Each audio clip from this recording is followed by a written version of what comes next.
My best friend is being cheated on by her husband, but I've been sworn to secrecy about it. Now I'm about to explode and there's going to be a lot of collateral damage. You can call me Melody, 28F, and my husband Frankie and I had been best friends with Hank and Chelsea for probably about 7 years when it all came crashing down. We all met in college and by our senior year were thick as thieves. Somehow against the odds that dynamic continued into our young adult life, and all throughout our 20s we were almost inseparable. Hank was Frankie's best man at our wedding and served in the same role at Hank and Chelsea's wedding. Chelsea and I were each other's maid of honor of course, much to the chagrin of my sister Tracy who never really liked her very much. But that was Tracy's problem. She was always the difficult one. I guess you can say that Chelsea and I were best friends and Frankie and Hank were the same. I was definitely much closer to Chelsea than I ever thought I would be to Hank, who was more of a man's man than even my own husband. Those two could talk about sports and other manly activities all day and night, and sometimes we would let them. But there truly were many special times and we vacationed with each other at least once a year. It was early April and it had been raining for 4 days straight. Frankie got home from the office one evening and looked absolutely exhausted, but our friend Hank was about to ruin his plans of a relaxing evening at home. "That's weird," he said as he looked at his phone. We were just finishing dinner and I had cooked pot roast and potatoes. I asked him what was so weird and considering he was looking at his phone it could be an eternal number of things. "Well, I just got a strange text from Hank," he said. "He wants to know if I can meet for a drink in a couple of hours. But it's a school night," I joked.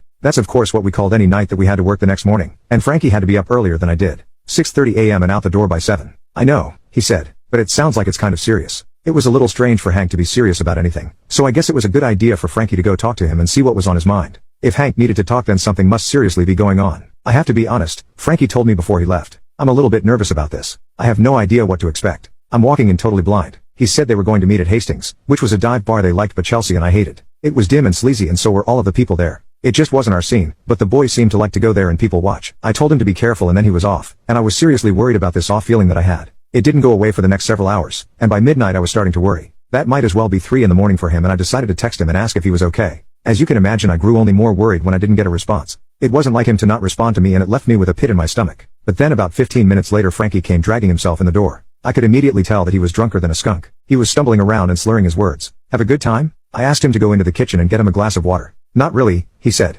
"Actually it was awful." He laid down on the couch and then immediately sat back up. "Oh damn, the room's spinning." That was always a bad sign and I went and got him the trash can just in case. I asked him to tell me the big mystery with Hank and he took a deep breath and let it out slowly. "I can't talk about it," he said. "What do you mean you can't talk about it?" I asked him, now even more curious than ever. He said that he had promised Hank he wouldn't tell anyone and most especially me. My husband really must have been drunk if he didn't think he was going to have to tell me now. But he still insisted that he couldn't tell me anything, and if he didn't then he was going to face serious repercussions. "Does it involve Chelsea?" I asked, knowing that his face would give it away and it absolutely did. "Come on Frankie, if this involves my best friend then I need to know." "All right," he yelled. "I'll tell you." He made me promise that I wouldn't tell a soul about this and of course I did. Otherwise he said he wouldn't tell me, even though I knew that he'd eventually give it up anyway. When I got there Hank had already been there for like an hour and a half, Frankie explained, and he was already half drunk. He was upset and not really making a lot of sense at first, but when I finally got it out of him, it was definitely not what I expected. "Got what out of him?" I said. "Just come out with it already." "Hank cheated on Chelsea," he said before getting up and running to the bathroom. I sat there in disbelief as I listened to his disgusting retching sounds. I was in complete and total shock. Frankie felt a lot better after his little vomit session and I guess it sobered him up a little bit, because he realized that he had just been, as he put it, disloyal to his best friend.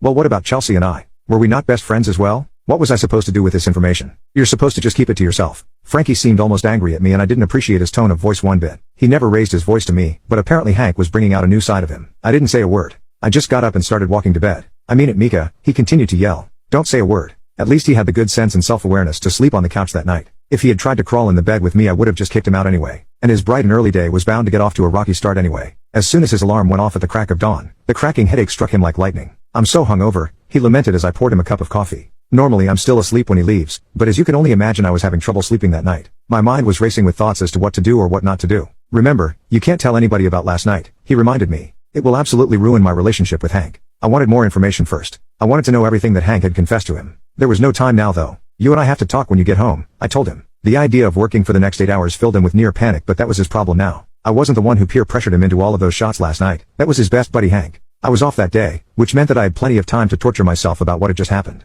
I couldn't stop thinking about what I should do, and I was absolutely torn about it. Frankie said that I would ruin his friendship with Hank if I told Chelsea about this, but I knew that she was bound to find out one day anyway. How would she feel if she knew that I had known about it all along? How much of a fool would she feel like if she was the last to know? I knew Chelsea well enough to know that was exactly how she would feel, but there are a lot of things to consider first. For instance, how was I going to do it and when and where? There may not be any good time to find out that your husband's cheating though. I was going to wait to hear more from Frankie, and when he got home I finally would. He looked more exhausted than I'd ever seen him in his entire life, and as soon as he got in the door he collapsed on the couch. I figured I better get this out of the way quick before he passed out completely. "Are you ready for our talk?" I asked him. "I don't know," he said. "Can it wait until tomorrow? Or next week?" I told him that wasn't going to happen and he made a displeased grunting sound but sat up on the couch anyway. I guess I had him pretty well trained at this point. I want to know more about what Hank told you, I said. Who is he having an affair with? He's not having an affair, Frankie said. It was just one time, or I don't know, maybe 2 or 3. I again told Frankie that I wanted to know who the woman was, and he seemed like he was trying to resist telling me the nuclear codes or something. Just tell me and I'll stop asking, I told him. It's with his dad's girlfriend? Okay, he finally said.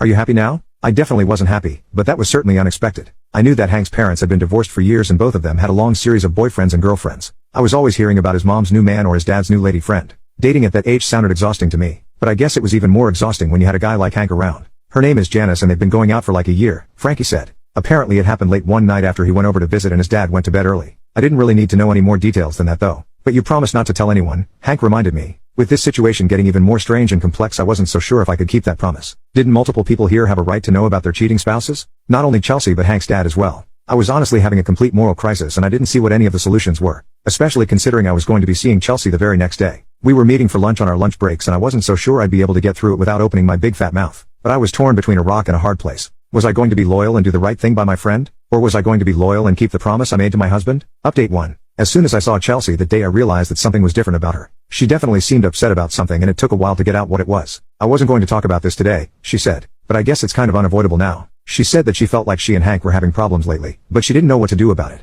She said there was just some type of distance between them that she didn't know how to make right. I just feel like something is off with him, she said. Has Frankie said anything about it? I know those two talk about everything. I was seriously feeling like I was being pulled in several different directions all at once. Unlike Frankie, I had a pretty good poker face and could easily just tell Chelsea a lie. She was looking at me with her face full of confusion and pain, and I knew that only I could fix it at that moment. But fixing it would cause a whole other host of problems. I wouldn't be able to put the toothpaste back in the tube, and I'm ashamed to say that I chickened out at the last second. No, I said. Frankie hasn't said anything. I knew that she bought it immediately, which made me feel even worse. Chelsea trusted me and I was destroying that trust. She said that she didn't know what was going on with Hank then and she was just going to have to wait and see. She said that maybe he would open up to her at some point soon, but she wasn't holding her breath. He hates talking about his emotions with me, but apparently he had no problem talking about them with my own husband. Maybe the two of them should just get married, considering there didn't seem to be any secrets between the two of them. But I couldn't say the same about Chelsea and I now. Now I was keeping something from her and it made me feel like a complete and total traitor. When I got home later Frankie made me promise him that I didn't tell Chelsea anything. At this point I was mad and I had no problem taking it out on him. You know this is all wrong, I told him. If we really care about Chelsea then we'll tell her the truth. But sadly and disappointingly my husband disagreed.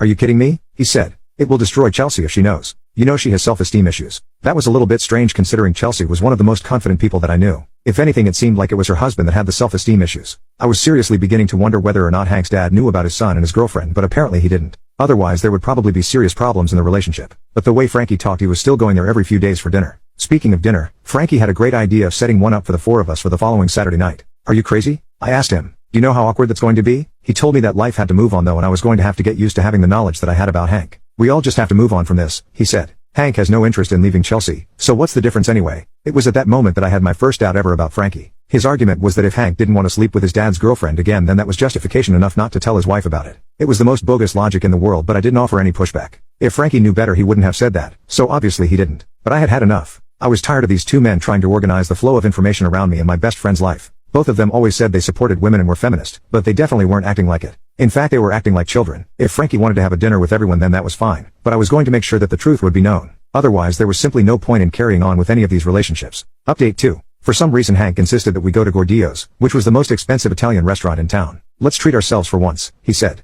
I have to admit it had the vibe of a Last Supper before I even opened my mouth. I don't know if Hank and Chelsea got into a fight on the way there or what, but there was definitely a bit of chilliness between them. But maybe I was just projecting, because there was plenty of chilliness between Frankie and I as well. He told me on the way there that I better not be getting any ideas about telling Chelsea what her husband had done. Honestly, it was insulting but I was subconsciously planning to deal with that problem as well. I just obviously didn't know it yet. So as we all sat down for dinner, things were already getting off to a rocky start. I guess I couldn't help myself, but I decided to test the waters. Or should I say rock the boat. So Hank, I said, how's your dad doing? I don't know how he managed to do this, but the shock of my question caused him to literally spit out an ice cube that miraculously landed right back into his glass. Oh, he's doing fine, he said. And is he dating anyone? I asked. The last I remember he was with that tall woman. Out that ended a long time ago. Chelsea jumped in. He's dating Janice now. And you should see this woman. Chelsea went into a hilarious impression of the buxom Janice, who seemed to be a little bit full of herself to say the least. But I was looking at Hank the entire time, studying his reaction for clues. It was clear as day that he was uncomfortable and was just dying for her to stop. But my amused reaction encouraged Chelsea to carry on, and before I knew it she was even doing a voice to match the physical characterization of the woman. But Frankie was looking uncomfortable as well and Chelsea took notice. What's wrong with you two? She said to the supposed man at the table. Why don't you two loosen up? Maybe if we were at that messy Hastings place you guys love you'd feel better. The mention of the bar must have elicited some type of a reaction from all three of us. There must have been some type of micro-expression that flashed on our faces that made Chelsea realize that something was going on that she wasn't a part of. "What was that?" she asked, but it was unclear who she was asking. When no one answered, she turned to me. "I guess she thought I was the most trustworthy. You made a face when I mentioned Hastings. Why did you do that?" I looked over at the two boys, whose eyes were pleading with me to play ball, to be the cool girl who would cover for their crimes. But they were fully out of luck, because Chelsea was my friend and a little bit of honesty was long overdue. "Chelsea, I'm so sorry," I said, "but I have to tell you something." "Don't do it," Frankie said, which caused Hank to wonder exactly what it was. "You told her?" he said to Frankie, obviously without thinking. "Told me what?" Chelsea demanded to know. "Will somebody tell me what the hell is going on here?" I felt like there was steam quickly building inside me and I needed a release valve before I blew up. "Hank cheated on you with Janice." I finally blurted out, and I guess it was the valve that I was looking for because I immediately felt a whole lot better. But everyone else instantly felt worse, and especially Chelsea, who looked at me like a deer in headlights as her face went totally white as a sheet. "What are you talking about?" she said as she turned to Hank. "What is she talking about, Hank?" Hank's face was now beet red and his hands were trembling. "Honey, I have no idea what she's talking about," he said, but he was convincing no one.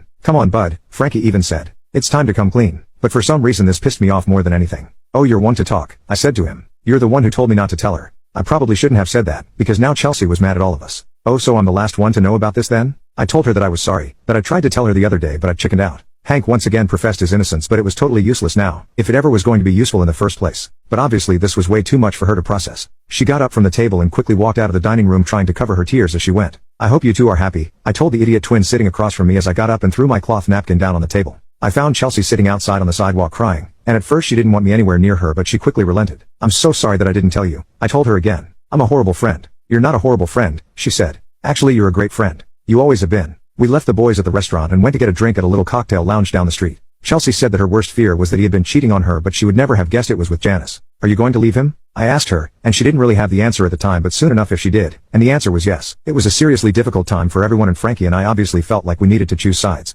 I think deep down he knew that he had backed the wrong horse, because he very quickly agreed with me that Chelsea was the one to choose. Their divorce was finalized a few months later, and I'm happy to say that none of us have anything to do with Hank anymore. Frankie and I had several serious talks about his attitude toward all of this, and I think he's come a long way in understanding where he screwed up. And he better, because otherwise he's going to end up just like Hank, alone and living in a trailer park with his brother. At least Chelsea got away from him, and her and I were able to patch things up. She's my best friend, and that will never change, no matter what Hank or Frankie or any man says or does about it.